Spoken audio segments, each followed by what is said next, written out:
Aujourd'hui, on va parler des neurones. Alors, le rôle des neurones, c'est de transmettre des informations de cellule en cellule. Il y a 3 types de cellules, les cellules glandulaires, les cellules musculaires et les cellules nerveuses. Je vous expliquerai également à quoi servent ces cellules.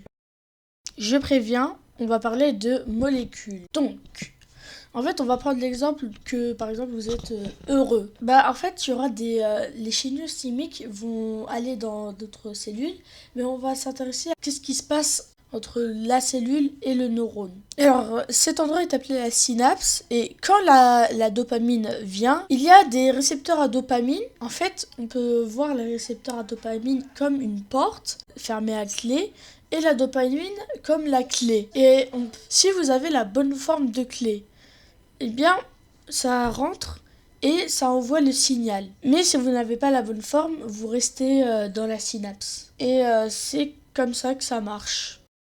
On va voir ici de quoi est composé un neurone. Il y a une dendrite, un noyau, un axone, un soma, un nœud de Ranvier, un myéline, une cellule de Schwann-Schwann et une terminaison axonale. Quand je vous parle de molécules, on appelle ça des neurotransmetteurs. Je vais vous dire la liste des neurotransmetteurs. Je ne sais pas s'il y en a d'autres, mais voilà ce que j'ai trouvé. Le GABA, le glutamate, l'acétylcholine, la dopamine, la sérotonine, l'adrénaline, la noradrénaline et l'oxytocine. Voilà la liste des neurotransmetteurs que j'ai trouvés.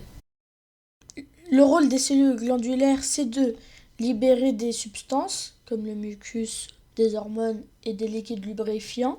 Alors pour les cellules musculaires, c'est de la myocyte qui est une molécule spécialisée pour la contraction des muscles. Petit détail, la myocyte n'est pas un neurotransmetteur. Pour conclure cette vidéo, à quoi servent les cellules nerveuses?